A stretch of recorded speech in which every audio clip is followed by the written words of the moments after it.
Good evening. You're now with me, Lorenzo Isaac, for TVS Nightline. We begin with this story. The government's decision to reduce the eligibility quota under BUDI95 to 200 litres instead of increasing the subsidised price of RON95 petrol aims to safeguard the welfare of the majority of Malaysians amidst supply disruptions and rising global oil prices. This move is aligned with future challenges and ensure the stability of national costs and supply. Prime Minister Datuk Seri Anwar Ibrahim says the quota reduction follows an assessment of public capacity and current cost pressures, particularly related to subsidies, transportation and global oil prices. Ada juga yang mengeluh, tak apalah. Ada juga dan masih boleh bertahan minyak tu. Ya. Saya boleh luluskan. Tanya Sarawak boleh. Dalam kabinet yang bagi menyenangkan rakyat, bagi semua happy sementara. Selepas itu masing-masing terima beban. Tak boleh. Jadi pimpinan dan apa-apa dasar yang diputuskan oleh kementerian ini itu memikirkan cabaran kini, cabaran masa depan.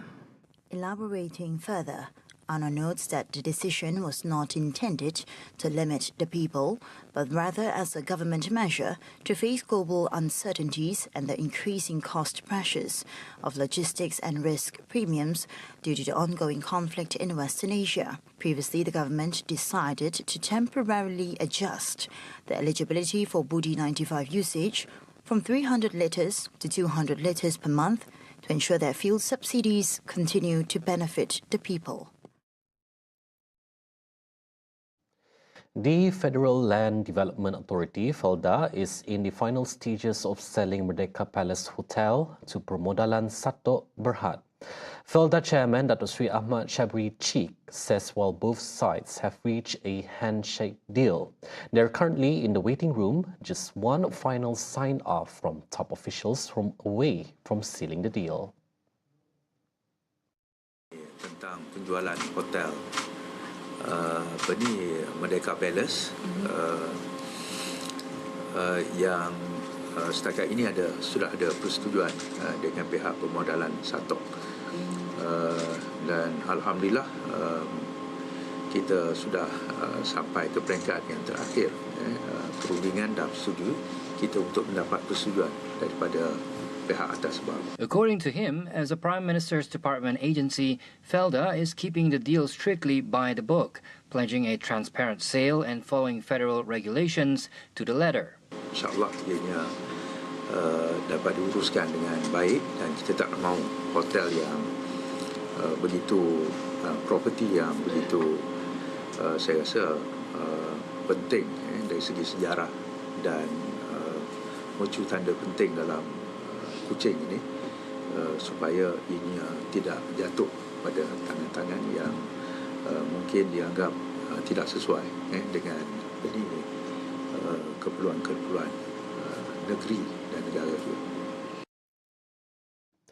Sarawak is stepping up efforts to elevate science, technology, engineering and mathematics STEM onto the global stage. In line with this, Sarawak Minister for Education, Innovation and Talent Development, Datuk Seri Roland Sagawi says the region must also produce a new generation of talent capable of competing worldwide.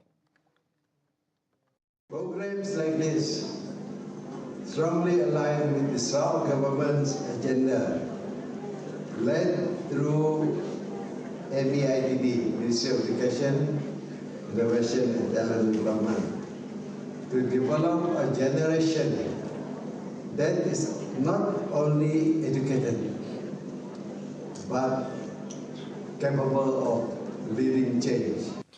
He stresses that without strong English proficiency, it will be difficult for skilled workers to compete globally. You must be good in English. I think I saw some weaknesses now.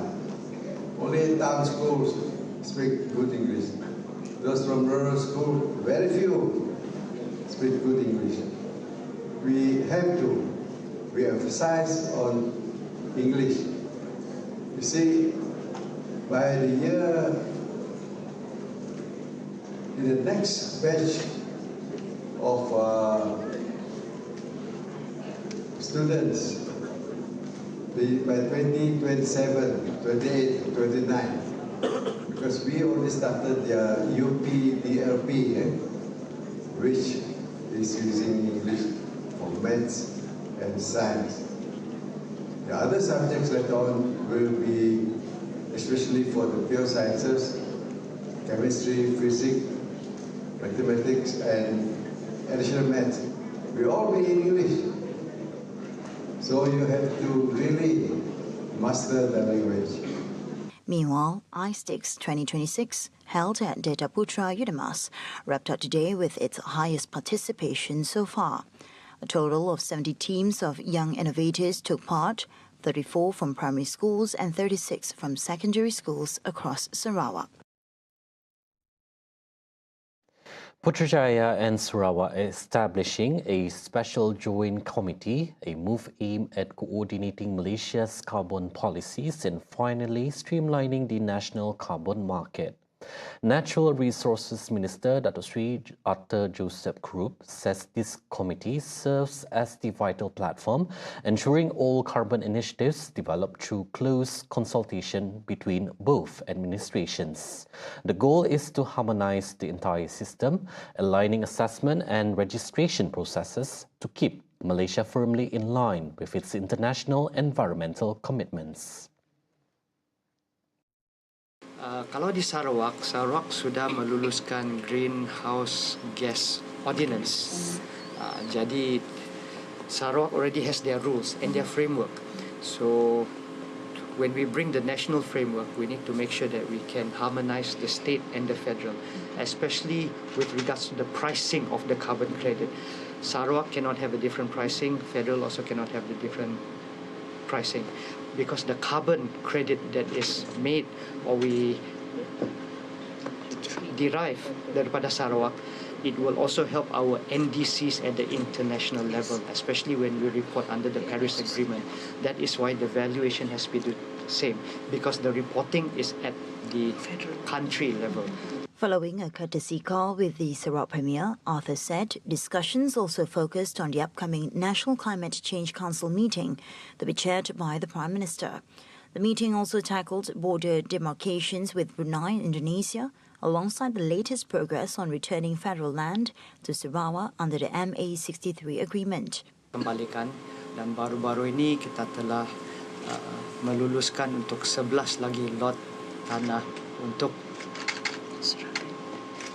diserahkan balik kepada Kerajaan Sarawak, dan usaha ini akan berterusan dan kita akan meningkatkan lagi supaya tanah-tanah ini boleh dikembalikan supaya Kerajaan Sarawak bolehlah buat perancangan pembangunannya mengikut keperluan bagi kawasan-kawasan yang sudah disenaraikan. The Malaysian government is targeting the completion of 30 major federal projects in Sabah and Sarawak by the end of this year. It is part of a multi-billion-dollar development push aimed at upgrading schools and healthcare facilities across the two states. However, officials admit rising costs and supply chain crunches are threatening to slow down the momentum. Deputy Works Minister Ahmad Mazlan reveals that JKR's special project team is currently overseeing 122 federal developments with a combined price tag of over 7 billion ringgit. In Sarawak, the focus is heavily on essential services, including 5 health projects valued at 736 million ringgit and 13 school projects worth 982 million ringgit.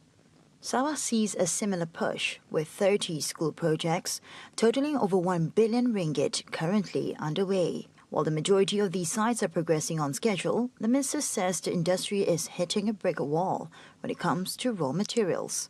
Beyond the material shortage, there is a critical issue of fuel costs. Contractors are currently paying more than 3 times the subsidised rate for diesel, putting immense pressure on project budgets. The Works Ministry is now moving to submit formal proposals to the Finance Ministry, hoping to secure relief before more projects fall behind schedule. The Malaysian Islamic Youth Movement has proposed the establishment of an independent and transparent monitoring mechanism under the United Nations to ensure compliance with the ceasefire between the US and Iran. Its President Ahmad Fahmi Muhammad Samsudin in a statement says all parties must demonstrate clear, consistent political will, free from any hidden agendas in implementing the ceasefire. Moreover, Fahmi says any violation of the ceasefire constitutes a breach of the fundamental principles of the UN Charter, particularly the prohibition of the use of force in international relations. This approach is crucial not only for regional stability, but also a prerequisite for global peace. All forms of provocation, threats, misleading narratives, and military actions that can undermine the ceasefire must be halted immediately, including ongoing actions by the Zionist regime in Palestine and surrounding areas. The conflict involving Iran cannot be viewed in isolation from developments in Lebanon, which has become an extension of regional tensions with continued violations of sovereignty and attacks by Israel, demonstrating that a piecemeal approach would only shift and expand the conflict to other areas.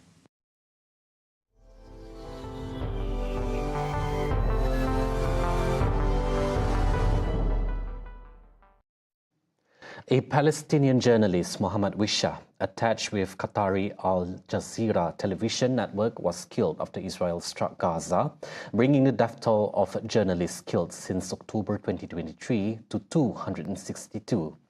Gaza government media office via a statement says the killing of Wisha reflects a systematic targeting and assassination of Palestinian journalists by Israel. Wisha's body was recovered by Gaza's civil defense, who also found another Palestinian killed by the strike on Al Rashid Coastal Road, southwest of Gaza City. Their bodies were brought to the Al-Quds hospital alongside a woman who sustained moderate injuries. The office held Israel, the U.S. administration, and countries participating in the genocide fully responsible for what it described as a crime. It called on the International Federation of Journalists, the Arab Journalists Union, and global media organizations to condemn these systematic crimes against Palestinian journalists and media workers in the Gaza Strip. The office also appealed to the international community and relevant organizations to stop these repeated attacks, prosecute those responsible in international courts, and exercise serious and effective pressure to stop the crime of genocide and protect journalists in Gaza. More than 72,000 people have been killed and over 171,000 others injured in the deadly Israeli war in Gaza since October 2023. The assault was halted under US-backed ceasefire that took effect last October. According to Gaza's health ministry, at least 733 Palestinians have been killed and 2,034 injured in Israeli attacks since the ceasefire. Get all the updates you need all in one app. TVS Inspire brings you live updates on events, news and programs. Available now on the Apple App Store and Google Play Store. TVS Inspire will on your screen anytime, anywhere. Those were the updates on TVS Nightline. I'm Lorenzo Isaac. Thank you for watching and have a good night.